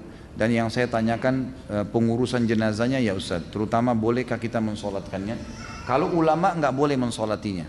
Kalau ulama dianjurkan untuk tidak mensolati orang yang bunuh diri dan orang yang masih punya utang. Karena memang ada hadis yang menjelaskan masalah itu. Ini yang panjang-panjang saya nggak jawab dulu ya. Masya Allah, ini panjang semua. Jadi para ulama tidak sholat, tapi umumnya muslimin boleh mengerjakan jenazahnya, memakamkannya, dan semoga saja Allah ampuni selama tidak berbuat syirik. Memang dosa besar ya, bunuh diri itu dosa besar, tapi tetap disolatin, diurus jenazahnya. Bagaimana dosa membunuh hewan cecak? Di rumah banyak cecak, membuang kotoran di lantai. Membunuh cecak pahala. Ini bagus pertanyaannya. Saya tadi lupa jelaskan. Jadi ada hewan malah kalau dibunuh dapat pahala. Di antaranya cecak itu, hadis Bukhari. Di mana Nabi SAW mengatakan membunuh cecak mendapatkan 100 pahala. Makanya Aisyah punya cambuk khusus untuk mencambuk cecak. Dan ulama membahas khusus masalah itu. Orang yang membunuh cecak dengan pukulan pertama mati dapat 100 pahala. Orang yang memukul sampai berapa kali maka akan mendapatkan dosa, ya dapat pahala sekian gitu kan. Kalau ditanya kenapa, ya itu hikmah dari Allah SWT. Kita tidak perlu tahu kenapanya gitu kan. Karena memang Allah SWT memerintahkan seperti itu. Ya, kita jalankan. Kalau kita temukan nanti hikmahnya, ya Allahu a'lam. Walaupun ada yang mengatakan kan cecak ada manfaatnya Ustaz, makan nyamuk, ya itu lain. Kita tidak bahas masalah itu, tapi karena adanya perintah agama. Kita sujud ke Ka'bah bukan karena Ka'bahnya, karena ada perintahnya, bukan karena batunya, gitu kan? Nabi Khidir membunuh anak yang sedang dia temuin di jalan bukan karena dia benci anak itu, tapi karena perintah Allah dari situ. Lain. Kita masuk di kancah peperangan membunuh orang kafir bukan karena orang kafirnya, tapi karena perintahnya. Kita disuruh mendakwai seseorang dan kita disuruh membenci keyakinannya, bukan individunya, bukan fisiknya. Maka itu perintah Allah Subhanahu wa taala. Kita puasa tidak makan ya memang kena perintah Allah, walaupun bukan karena kita benci makanan itu. Jadi difahamin ya. Amalan apa yang dicontohkan Nabi SAW 10 pertama Zulhijjah? Ini sudah saya jelaskan tadi. Saya mau tanya, apabila kita tidak sempat sholat sunnah qobliyah di masjid, lalu saya kerjakan setelah sholat wajib di rumah, hukumnya gimana Ustaz? Boleh saja, asal bukan setelah, sebenarnya boleh ya, hukumnya secara global boleh. Kalau anda sudah sering melakukan amal-amal sunnah ini, misalnya sholat qobliyah rutin dikerjakan, qobliyah duhur, ya, qobliyah asar, kemudian apalah ya, qobliyah subuh yang dikenal dengan sunnatul fajr, itu kalau sudah rutin dikerjakan, kemudian satu waktu kita masuk masjid sudah iqamah, maka di sini ulama sepakat mengatakan bolehnya dia kerjakan setelah sholat wajib tersebut, walaupun itu waktu dilarang.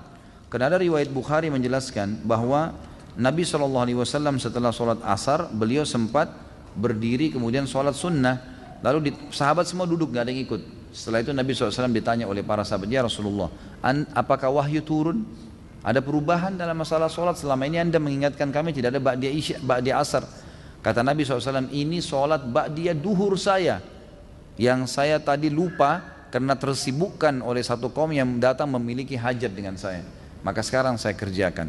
Sama dengan hadis Nabi yang berbunyi, kalau seseorang lupa sholatnya maka dia kerjakan kapan dia ingat. Saat ini saya sedang memulai bisnis herbal untuk nutrisi otak. Mohon doanya Ustaz, semoga herbal ini bermanfaat untuk kesembuhan bagi yang mengkonsumsinya. Insya Allah, mudah-mudahan fokus kepada bahan-bahan halal, ikhlaskan niat dengan modal halal, insya Allah Allah berkahi. Mudah-mudahan anda dan semua muslimin yang sedang berusaha diberikan berkah. Ciri-ciri orang munafik itu apa saja Ustaz? Apakah dosa-dosa kemunafikannya bisa terhapuskan dengan taubat? Nabi sudah sebutin kan, kalau dia berkata dia dusta, kalau dia diberikan amanah dia berkhianat, kalau dia berjanji dia mengingkari janjinya, dan kalau dia berdebat dia curang, gitu kan? Nah, dia selalu menggunakan cara-cara curang, cara-cara metode yang haram dalam agama. Maka itu ciri-ciri orang munafik. Jangan terpengaruh dengan namanya, karena pimpinan orang munafik di Madinah namanya Abdullah, gitu kan? Jadi kalau sekarang muncul di TV namanya Muhammad, Yusuf, Ahmad, kemudian benci Islam, itu biasa. Saya sih nggak kaget, gitu kan? Ya. Jika seseorang meninggal di hari Jumat, apakah bebas dari siksa kubur? Iya. Jawabannya iya. Memang itu ada hadis sahih riwayat Bukhari menjelaskan masalah itu. Ini teman-teman yang minum, maaf tadi ada saya lihat yang minum dengan tangan kiri ya. Itu tidak boleh dalam agama Islam. Anda dianjurkan minum dan makan dengan tangan kanan. Karena kata Nabi SAW, janganlah kalian makan dan minum dengan tangan kiri, karena syaitan makan dan minum dengan tangan kiri. Saya pernah hadir di majelis ilmunya Syekh Utsaimin rahimahullah, seorang ulama yang luar biasa. Setiap habis sholat tarawih kalau Ramadan waktu beliau masih hidup, itu beliau di lantai 2 Masjid Haram selalu duduk buat halaqah. Dan yang beliau bahas ayat yang tadi dibaca oleh imam. Jadi 30 hari Ramadan itu 30 juz tamat Al-Quran, tafsirnya. Luar biasa gitu.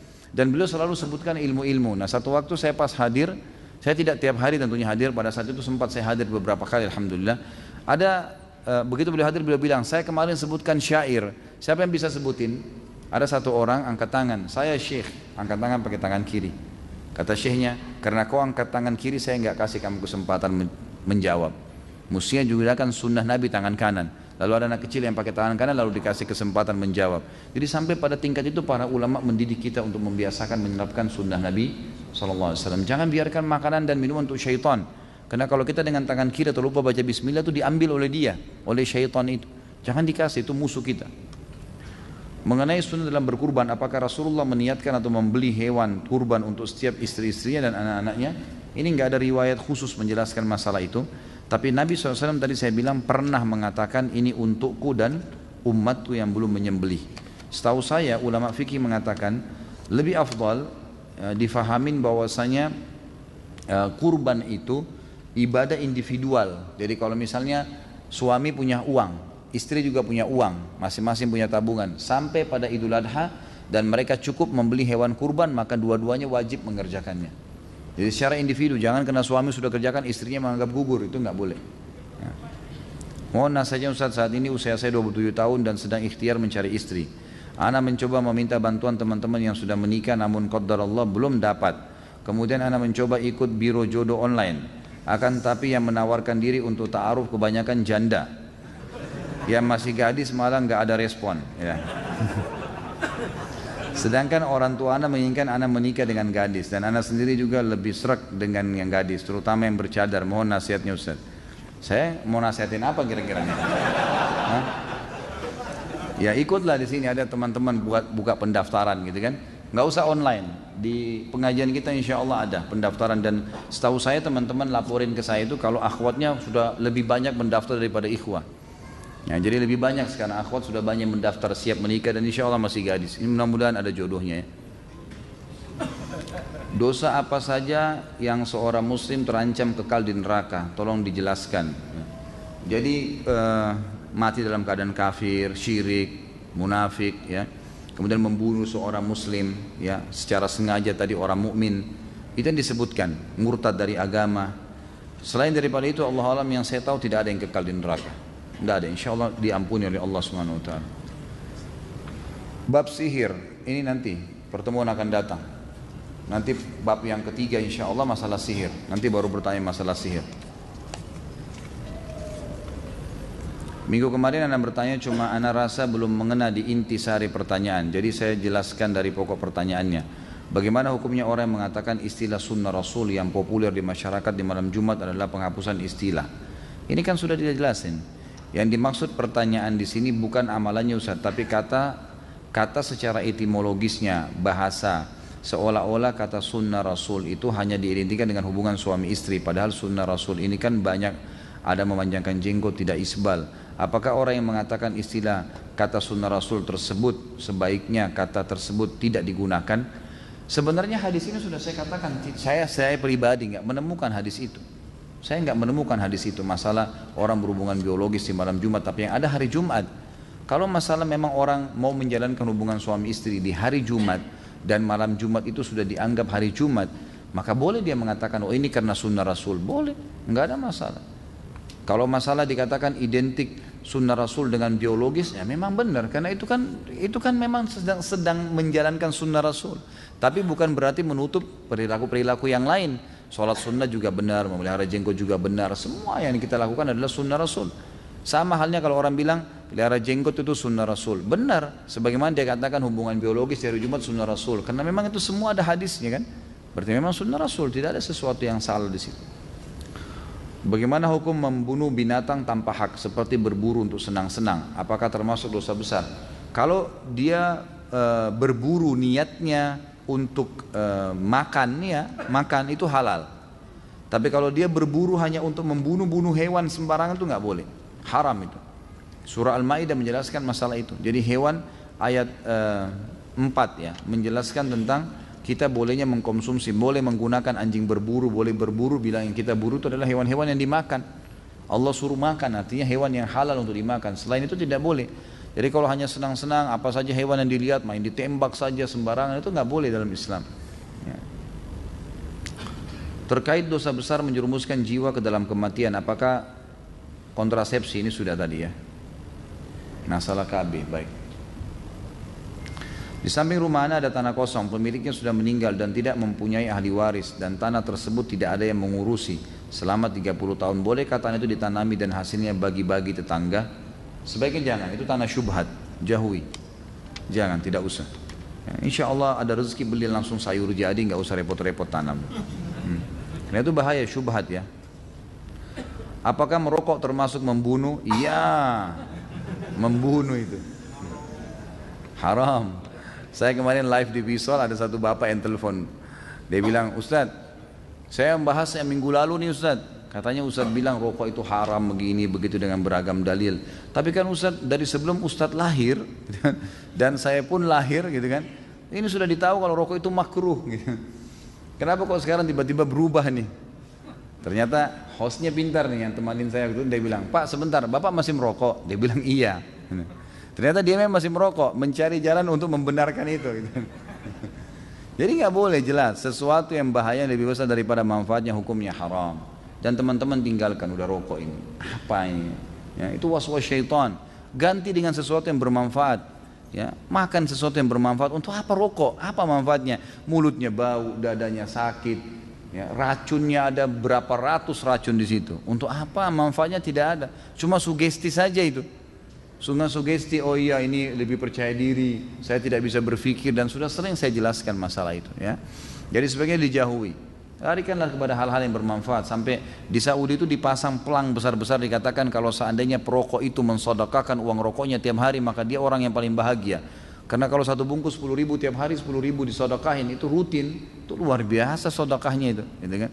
Daripada dia harus membakar, menyakiti orang lain, dia juga sakit. Sebenarnya itu sakit ya, penyakit itu nggak boleh. Dan sudah sering saya bahasakan. Bagaimana kalau kita tidak tahu efek seperti tadi, minum obat lalu meninggal, apakah termasuk bunuh diri? Tentu tidak saja ya. Kalau kita tidak tahu, ini kan saya bahasakan tahu tadi ya. Saya sudah bilang dia tahu listrik ini berefek, obat ini kalau dia minum berbahaya, dia tahu, maka itu baru masuk. Bagaimana jika ada suatu pemerintah Muslim tapi pada akhirnya melegalkan minuman keras, dosanya, hukumnya dan lain-lain? Apa maksudnya ditanya? Tentu saja berdosa ya, yang menghalalkan itu berdosa. Karena Nabi SAW mengatakan Allah melaknat ya, saksi minuman khamr itu, yang menandatanganin, yang menjual, yang membawa, yang meminum, yang punya modal, semua kena laknat, diangkat ya, apa namanya, dilaknat itu diangkat berkah hidupnya. Bagaimana jika sekarang perang antara negara, padahal kita Muslim tersebar di banyak negara? Apa yang ditanyakan? Jadi maksudnya apakah kalau terjadi perang antara negara kita harus membela gitu mungkin ya? Tentu kita membela kebenaran. Saya sudah bilang tadi, tolak ukurnya benar atau salah. Kalau benar kita membela kebenaran sesuai dengan pandangan agama, kita termasuk berperang. Walaupun yang dihadapin itu ada muslimnya. Sama muslim kalau dia masuk dengan pasukan non muslim dan dia tahu ini kebenaran yang sedang dia bela, termasuk dan itu benar di mata Allah, maka berarti dia juga termasuk mendapatkan syahid insya Allah. Bagaimana Bilal dengan sahabat lain yang membunuh, apa ini kok robek? Umayyah bin Khalaf mungkin yang dimaksud yang kemarin ya, yang saya jelaskan di tablik akbar itu. Tentu saja di sini waktu Nabi SAW hidup, Nabi SAW penentu keputusan. Jadi waktu Nabi SAW tahu tentang kasus ya Bilal membunuh Umayyah bin Khalaf dan itu dikeroyokin dengan rame-rame para sahabat, sementara memang waktu itu Umayyah bin Khalaf belum dibawa ke Nabi SAW. Jadi kalau di kancah peperangan, tawanan perang itu akan dianggap tawanan kalau sudah dilaporkan kepada pimpinan perang, gitu kan?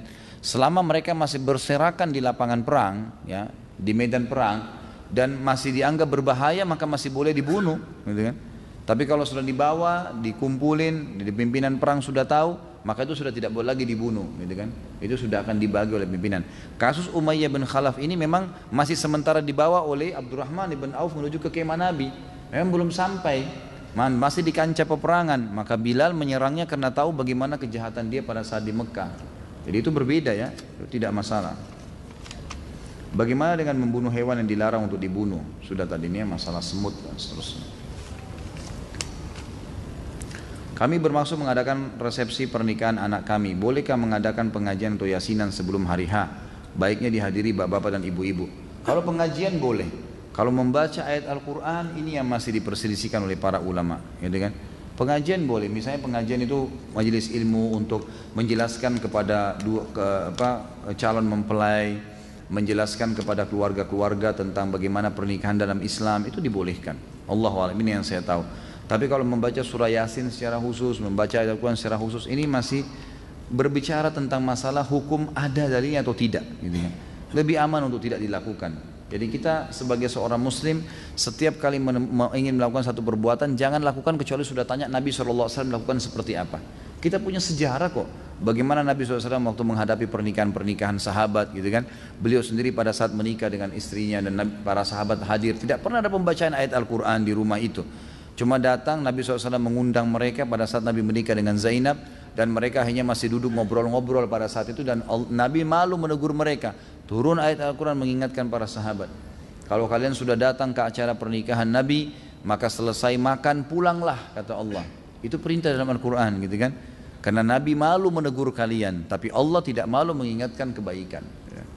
Jadi itu perbuatan, itu yang kita lakukan. Contohnya Nabi SAW.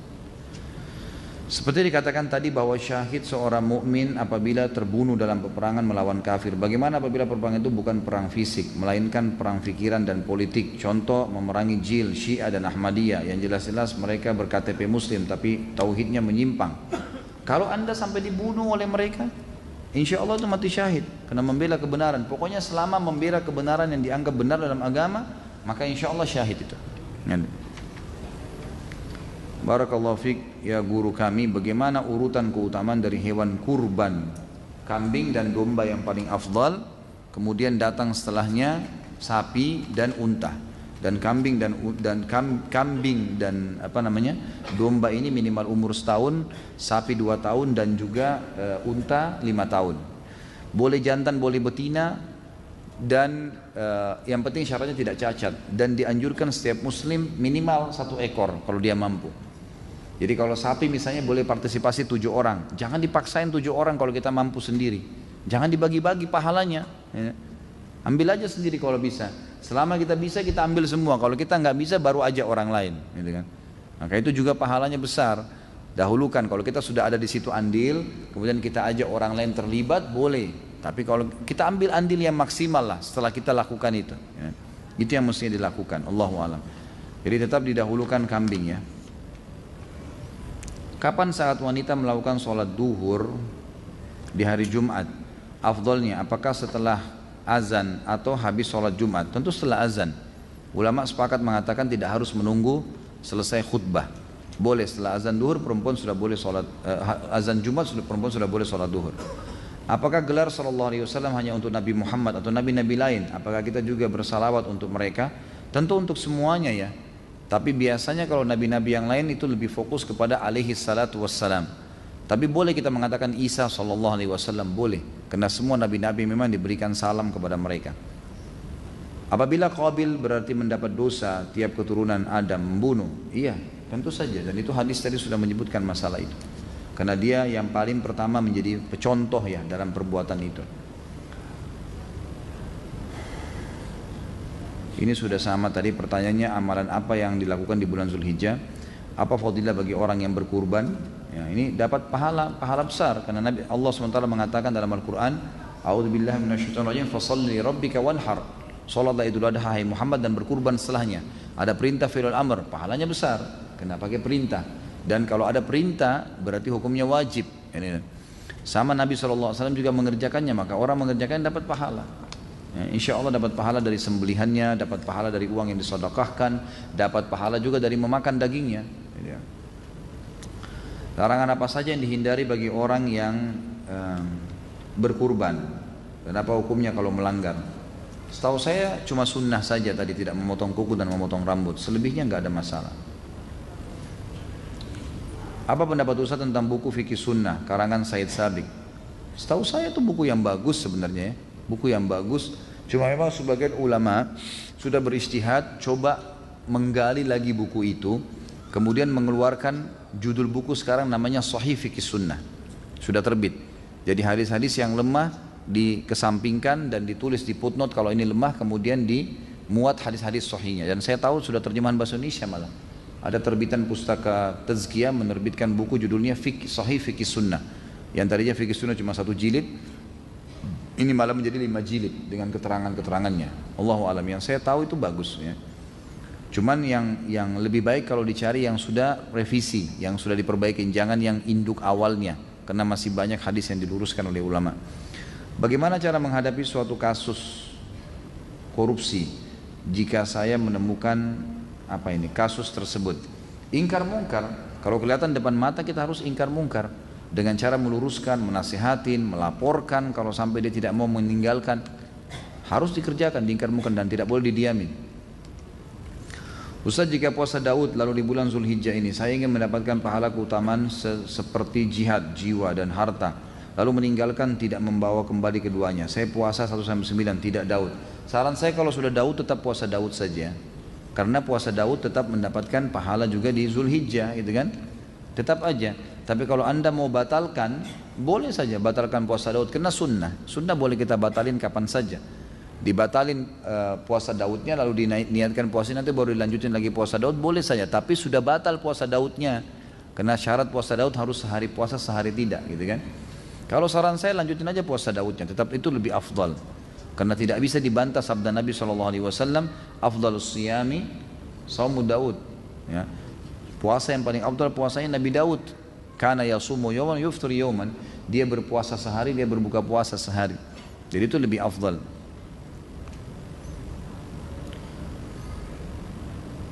Ini sudah pernah ya, sudah sering. Ya, kalau yang sudah sering saya lewatkan saja ya.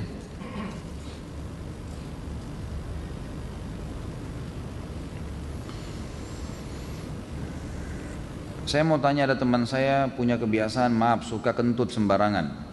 Terkadang di kantor ketika semua pada kumpul, ia melakukan terkesan sengaja. Menurut Ustaz bagaimana perilaku seperti ini?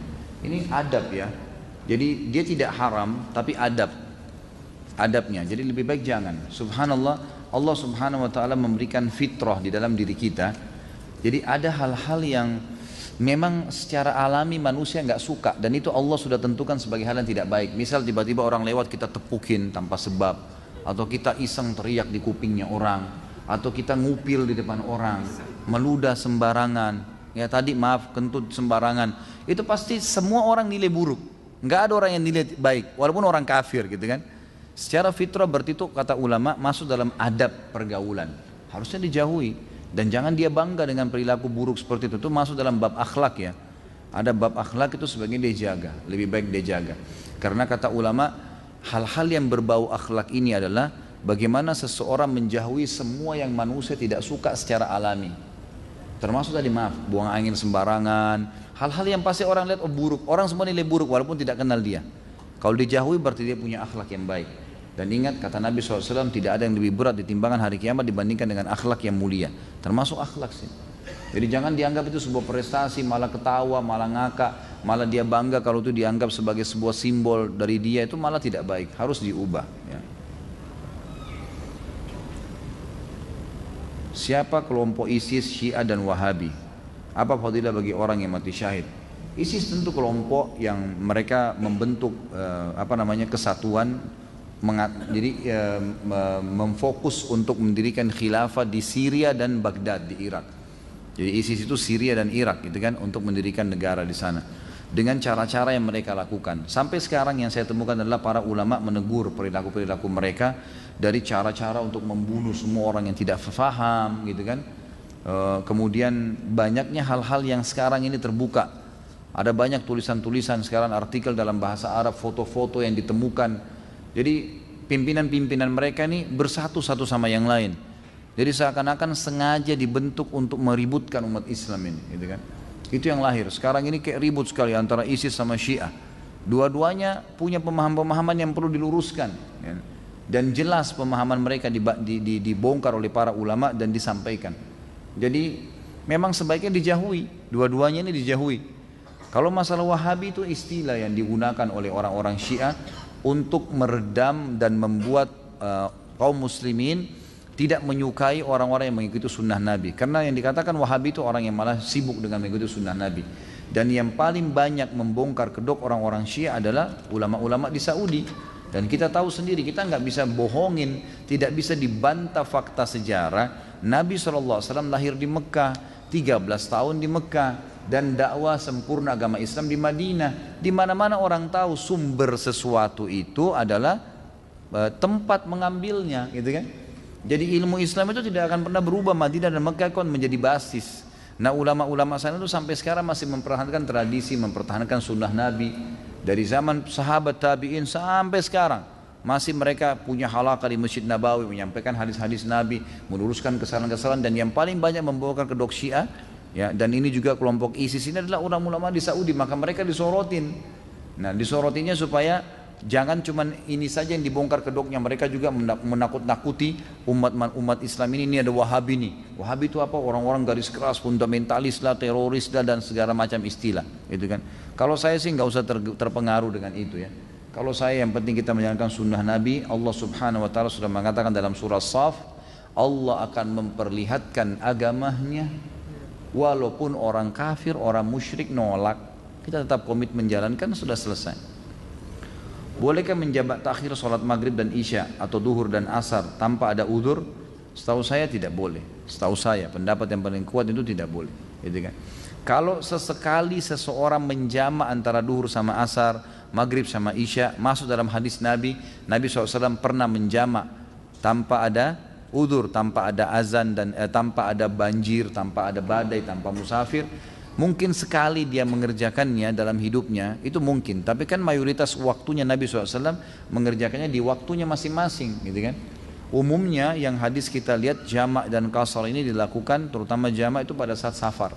Pada saat safar, dan kita tahu semua hadis tentang fadilah mengerjakan sholat di awal waktunya, gitu kan. Jadi masing-masing di awal waktu. Bolehkah suami berkurban atas nama istrinya sedangkan dia kepala rumah tangga? Kalau seseorang mau berkurban untuk orang lain atau mengerjakan ibadah untuk orang lain, siapapun dia, suami kah, istri kah, orang tua kah, anak, dia harus kerjakan dulu.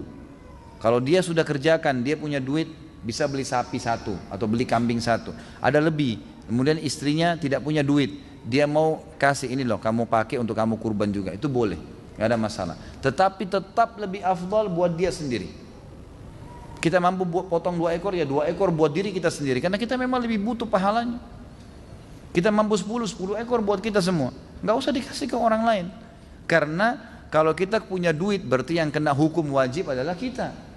Istri, orang tua, suami, kalau mereka tidak punya duit, mereka tidak kena hukum wajibnya.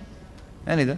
Sementara kita lebih membutuhkan pahala itu. Sebanyak apapun ibadah yang kita kerjakan, kita membutuhkan pahalanya. Karena nggak ada jaminan sudah diterima semuanya, dan juga memang kita butuh sebanyak mungkin untuk meninggikan derajat di surga. Gitu kan? Jadi ulama mengatakan tetap lebih afdal dia dahulukan dirinya. Benarkah membaca surah Al-Mulk setelah sholat isya dapat membebaskan kita dari siksa kubur? Bukan selepas sholat isya ya. Siapa yang membaca, dalam hadis dikatakan 30 ayat dalam Al-Quran yang kalau dia baca gitu kan, setiap harinya, bukan habis isya, setiap harinya, maka dia akan selamat dari fitnah kubur. Itu yang ada setiap hari. Jadi dianjurkan memang membaca. Pak Ustaz, semisal pilot di hadapan pilihan untuk memasuki awan yang cukup berbahaya atau mencoba kembali ke bandara, asal dengan keputusan apabila balik ke bandara maka jadwal penerbangan akan kacau, sedangkan apabila masuk ke awan maka dapat membahayakan penerbangan. Namun dalam pandangan pilot memasuki awan tersebut adalah pilihan yang lebih baik karena si pilot merasa masih bisa mengendalikan pesawat. Namun yang terjadi ternyata pesawat mengalami kecelakaan dan menyebabkan penumpang meninggal dunia. Apakah pilot tersebut termasuk pembunuh sedangkan pilot hanya salah mengambil keputusan? Subhanallah, sebelum orang mengambil satu keputusan, siapapun dia ya, Allah subhanahu wa ta'ala dengan kemahaadilannya itu selalu memberikan kepada jiwanya ada keputusan yang lebih dominan. Asal dia minta petunjuk sama Allah, Allah kasih dominan. Sebelum dia mengerjakannya, keluar atau enggak ya, nanti akan ada yang dominan, maka dia ikuti yang dominan itu. Kalau di sini dia betul-betul murni tahu sebagai pengalaman, pernah sekali, dua kali dia masuk ke awan, ternyata awan itu masih bisa ditanggulangin sama dia dan kira-kira hampir sama lah keadaannya. Dia berijtihad, maka dia tidak berdosa. Tapi dia tahu secara ilmu, dan ini juga memang berbahaya sekali kalau dia masuk akan mematikan, dia kembali, nggak usah ambil resiko. Masalah penerbangan kacau jadwal ya, memang cuaca lagi begitu. Tentu kalau dia mengatakan jelas kalau masuk lebih dominan akan jatuh dan terbunuh. Sementara kalau kembali hanya sekedar jadwal yang kacau, ya kembalilah. Tidak mungkin dia mengorbankan orang kemudian gara-gara nanti jadwal dikhawatirkan kacau di bandara. Orang juga tahu di bandara lagi ada di atas masalah. Orang kalau lagi badai walaupun kacau di bawah, diberikan kesempatan berangkat pun mungkin orang nggak mau. Karena orang tahu di atas ini ada masalah. Tentu lebih baik dia kembali. Kalau saya melihat Allahu a'lam lebih baik dia kembali. Kalau dia tahu itu berbahaya dan dia paksakan, maka dia termasuk membunuh. Nggak boleh kan gitu. Bagaimana Islam memandang eksekusi hukuman mati yang dilaksanakan oleh pemerintah Indonesia dalam aturan perundang-undangan saat ini, seperti contohnya hukuman mati yang dilaksanakan kepada para tersangka pelaku pengedar narkoba beberapa waktu yang lalu? Apakah itu termasuk dalam pasal pembunuhan dalam dosa besar? Tentu saja tidak ya. Tidak, setahu saya tidak. Karena itu termasuk dalam firman Allah subhanahu wa ta'ala, orang-orang yang membuat kerusakan di muka bumi, maka itu boleh dibunuh dalam Islam. Cuma memang proses pembunuhan Islam kan ada kisos yang dipenggal kepala. Sebagian ulama fikih mengatakan kisos kepala ini apakah hukumnya mutlak pakai pedang atau boleh dialihkan dengan cara yang lain, gitu kan? Itu khilaf diantara ulama tentang masalah itu. Tapi ada pendapat yang mengatakan intinya dia dieksekusi mati. Sebab kalau dia mati maka akan selesai kejahatannya, gitu kan? Sebuah negara melakukan dengan penembakan maka itu bukan berarti membunuh, bukan dosa besar. Pemerintah nggak berdosa karena memang eksekusinya harus begitu. Apalagi memang dalam hukum syar'i orang yang sudah menyebar kerusakan memang dipenggal, gitu kan? Memang dibunuh. Maka itu insya Allah tidak ada masalah. Tapi lebih sesuai dengan sunnah kalau dia pakai kisos ya, dengan pedang. Mengenai puasa di awal bulan Zulhijjah, apakah pelaksanaannya ini sudah tadi ya? Tinggal 5 menit, 10 menit lagi. Afwan di luar tema ya. Apakah bisnis yang dijalankan oleh Abdurrahman ibn Auf selain dari usaha dalam perdagangan, mengingat banyaknya pendapatan beliau pada saat sebelum dan sesudah hijrah ke Madinah? Setahu saya cuma perdagangan. Beliau fokus perdagangan, tetapi perdagangan yang diikuti dengan modal yang halal, kejujuran, dan juga bersedekah. Itu kata kunci dan sudah panjang lebar kita jelaskan. 5 jam tabligh akbar. Kembali mendengar ceramahnya insya Allah akan dapat jawaban. Berdasarkan materi yang Ustaz sampaikan hari Ahad kemarin, Abdurrahman bin Auf pernah mensedekahkan 1 peti emas, bahkan sampai 2 peti emas. Yang ingin saya tanyakan, pada saat itu kemanakah penyaluran sedekah atau zakat pada zaman pemerintahan Nabi SAW di Madinah? Apakah hanya disalurkan pada masyarakat sekitar Madinah saja? Mengingat banyaknya sahabat Nabi yang bersedekah dan jumlahnya tidak sedikit. Setahu saya di sekitar Madinah pada saat itu, di sekitar Madinah. Dan memang saya sudah bahasakan waktu saya bahas tabligh akbar itu, Abdurrahman bin Auf ya, sampai-sampai masyarakat Madinah merasa hartanya dia adalah harta mereka. Karena hartanya sepertiganya dipakai untuk bayar utangnya mereka, sepertiganya untuk memenuhi kebutuhan mereka, sepertiganya lagi untuk cadangan kalau mereka butuh sesuatu. Terus begitu Abdurrahman lakukan dengan sedekahnya yang sangat banyak. Sampai di Madinah tidak ada lagi kesusahan pada saat dia masih hidup. Makanya waktu dia meninggal, Sa'ad bin Waqqas radhiyallahu anhu mengatakan, telah pergi gunung Dia ini luar biasa ini yang pergi ini, yang meninggal ini betul-betul yang tadinya memenuhi semua kebutuhan umat gitu.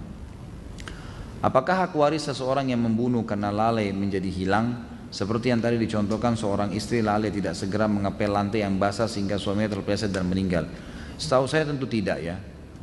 Tidak hilang hak warisnya dia insya Allah. Karena ini memang kelalaian, gitu kan, kelalaian. Ada bahasan sendiri ulama bilang kalau dia sengaja ngambil pisau, dia sengaja menusuk, itu lain bahasannya. Itu pun masih dibahas oleh ulama, tidak ada hubungannya dengan warisan. Bagaimana hukumnya orang-orang yang membunuh dengan sihir dan perantara jin? Sama saja. Sama saja. Berarti dia membunuh kan? Dia membunuh di sini. Bagaimana hukumnya? Nanti kan kita bahas juga insya Allah di bab yang ketiga masalah sihir nanti. Bagaimana hukumnya apabila ada orang yang membunuh dengan ain? Apakah hukum kisos berlaku padanya? Tentu tidak. Karena ain tidak kelihatan. Kisos itu dipenggal kepala berlaku pada saat memang kelihatan juga dengan fisik. Ya. Kalau ain itu kan dengan mata dia panas, hasut, kemudian orang jadi sakit gara-gara itu. Kata Nabi SAW, mayoritas umatku meninggal disebabkan karena ain, hasutnya seseorang. Tapi itu tidak ada kisosnya, karena tidak kelihatan dia memenggal atau dia menusuk orang kan gitu. Dia cuma dengan mata hasutnya, orang tidak tahu, maka tidak ada kisos bagi dia. Bagaimana hukumnya membunuh perampok yang sedang kabur karena gagal merampok? Contoh, seorang perampok ketika melakukan aksinya gagal lalu kabur, sementara orang yang dirampok mengejar dan berhasil membunuhnya. Tentu kalau orang sudah lari, gitu kan, lari dalam arti kata tidak ada sesuatu yang diambil, sebaiknya jangan dilakukan. Ya. Mungkin ditangkap, mungkin ini ya, gitu kan. Tapi kalau dia belum melakukan, maka itu lebih baik tidak ada eksekusi baginya. Allahu a'lam. Gitu. Karena pernah ada sahabat Nabi, waktu itu dia melakukan satu perbuatan dan hukumnya dirajam. Zina ya, dia sudah menikah, dirajam. Waktu sementara dirajam, dia sempat kesakitan dan dia lari. Lalu ada seorang sahabat mengejarnya, mengambil batu besar, memukul kepalanya, akhirnya mati. Lalu kata Nabi SAW, tidakkah kalian biarkan dia lari? Mudah-mudahan dia taubat dan akhirnya Allah menerima taubatnya. Kata sebagian ulama, keluar sebuah hukum di sini. Kalau sebelum atau sementara eksekusi terjadi dan dia mau taubat, maka itu diberikan. Atau sebelum dia melakukan kejahatannya lalu dia sempat lari, dalam arti kata sudah ada efek jerah, maka sebaiknya dibiarkan. Atau kalau bisa ditangkap, ditangkap. Walaupun ada pendapat ya, berhubungan dengan pertanyaan tadi, ada pendapat ulama mengatakan kalau jelas-jelas dia masuk rumah, dia menjahat, kemudian dia lari, kemudian dikejar dan terbunuh, maka itu berarti yang sedang dihukum, yang sedang membunuhnya tidak berdosa. Dia tidak berdosa, tapi sebagian tidak dia lakukan. Bolehkah melaksanakan kurban tetapi masih punya utang di bank? Mohon solusinya. Bolehkah kurban dengan menggunakan uang hutang atau pinjaman? Tentu saja boleh. Kalau kita masih punya utang, bolehkah kita berkurban? Bolehkah kita akikah? Boleh. Asal pada saat tiba masa pembayaran utang, kita bisa membayarnya. Misal, antum masih punya KPR. KPR ini harus dibayar 10 juta lagi. Setiap bulan 1 juta. Tiba bulan pada saat kita mau bayar 1 juta itu, bertemu antara membayar utang yang 1 juta dengan membeli hewan kurban. Yang didahulukan bayar utang. Tapi kalau bukan di waktu itu atau antum sudah bayar utang, ternyata bayar utang KPR tadi sudah dibayar 1 juta, utang masih 9 juta, tapi bulan depan sekarang masih ada uang lebih untuk kurban, ya berkurban. Karena dianggap antum bulan itu sudah lunas utangnya untuk bulan itu, bulan depan ya urusan bulan depan gitu. Jadi tetap menjalankan itu ya. Masya Allah. Alhamdulillah, besar tulisannya. Seorang suami yang tega terhadap istrinya, membiarkan istrinya mencari nafkah tanpa peduli ia sibuk dengan kegiatan yang tidak bermanfaat. Apa maksudnya? Saya bekerja mencari nafkah, pergi pagi pulang malam tanpa dipedulikan, sementara ia sibuk dengan dirinya sendiri. Dia nggak pernah ikut campur dengan mencari nafkah untuk keluarga. Pertanyaannya apa nih? Apa dia berdosa kali ya? Dia berdosa tentunya. Dia berdosa dengan perbuatan tersebut, dan orang yang tidak memberikan nafkah itu berarti sudah boleh dia minta, yang perempuan sudah boleh minta cerai. Jangan bertahan dengan suami yang tidak jalankan kewajibannya. Dan itu memang itu hukum syar'i. Tapi kalau tetap mau bertahan boleh saja. Ya konsekuensinya menerima risiko itu kan. Karena pernah ada sahabat yang saya pernah ceritakan pulang ke rumahnya istrinya selingkuh, lalu kemudian dia melapor ke Nabi, ya Rasulullah istri saya selingkuh sama laki-laki lain, berzina. Ya. Maka Nabi SAW mengatakan ceraikan. Kalau gitu sudah, dia sudah buat maksiat dosa besar, jangan tinggal sama dia. Kata dia, ya Rasulullah tapi saya mencintainya. Kata Nabi kalau gitu pertahankan, tapi dengan resiko itu. gitu kan? Risiko itu maka harus ditahu, dia harus tanggung risiko itu. Ustaz Khalid semoga tidak tersinggung. Istri saya sudah tertarik dengan pengajian Ustaz Khalid. Namun karena Ustaz Khalid poligami, istri saya jadi tidak mau lagi ikut pengajian Ustaz. Sampai saya sendiri jika mengikuti pengajian Ustaz Khalid sepertinya istri saya agak keberatan. Bagaimana cara mendakwahkannya? Hal ini terjadi waktu saya mengikuti pengajian A'agim dulu. Mohon penjelasannya sejelas-jelasnya Ustaz. Ini penutup ya. Sebenarnya saya dalam berdakwah, teman-teman sekalian, yang saya sampaikan ini bukan perkataan saya ya.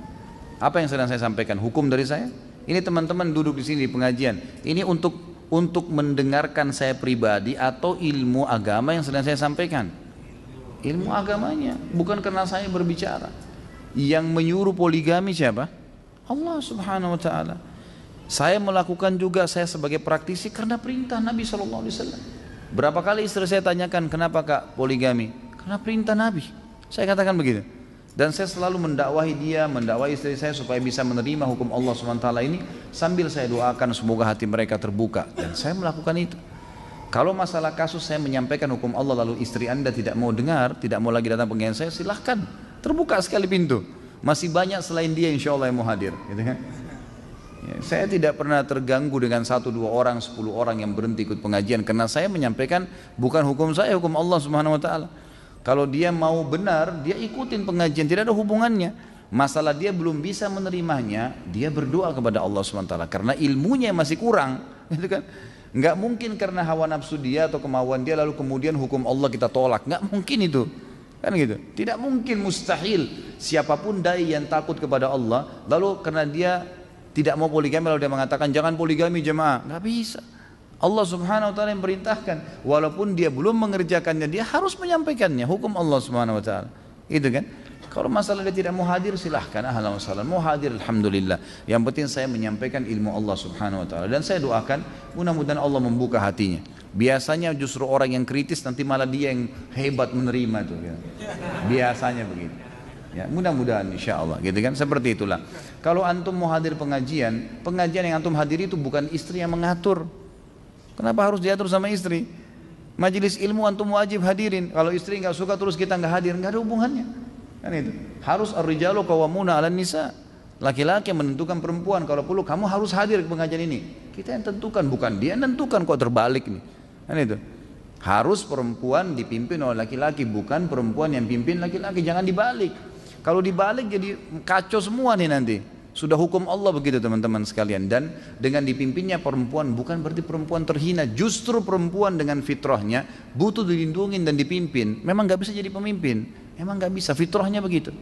Laki-laki Allah siapkan dengan sifatnya, karakternya, fisiknya, suaranya berbeda. Memang untuk nagih utang, antar jenazah, perang di jalan Allah. Emang itu dia pemimpin. Perempuan dengan lembutnya, dengan air matanya, dengan hamilnya, memang untuk di rumah dipimpin, dinaungin, dilindungin. Jangan orang yang memang kasih sering sedih, manja di rumah, orang yang memang urus anak, kemudian kita suruh memimpin di luar, nggak bisa, nggak ketemu. Kan itu. Jadi harusnya majelis ilmu yang antum hadir kapan antum mau. Dan jelaskan sama dia gitu kan. Masalah kita belum bisa menerima hukum Allah satu, jangan membencinya. Membenci hukum Allah berarti membenci Allah sebagai penerima hukum. Saya dan siapapun teman-teman dai akan menyampaikan yang benar kalau dia takut kepada Allah Subhanahu wa taala. Allahu a'lam. Mudah-mudahan Allah membukakan hati-hati setiap orang muslim untuk bisa menerima hukum-hukum Allah Subhanahu wa taala. Dan ingat teman-teman sekalian, majelis ilmu gunanya untuk mengubah kita menjadi lebih baik. Kalau memang kita tidak bisa berubah menjadi lebih baik, maka tidak usah hadir di majelis ilmu, gitu kan? Ilmu tujuannya untuk menambah ilmu kita, mengubah kita menjadi lebih baik, lebih patuh kepada Allah. Dan dunia ini sebentar, kita akan lalui menuju akhirat. Semua orang yang menolak hukum Allah di dunia, wallah, demi Allah teman-teman, menyesal di akhirat. Menyesal. Oh coba dulu saya terima, udah nggak bisa, udah meninggal. Allah yang terapkan, tidak mungkin salah hukum Allah SWT. Kita yang harus bisa adaptasi. Kenapa Allah buat Ramadan sebulan ya?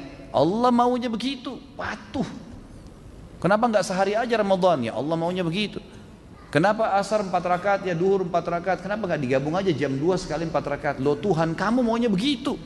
Kitanya harus belajar, gitu kan? Kalau kita protes susah, nggak terima. Di akhirat rugi, di dunia juga rugi, kan gitu.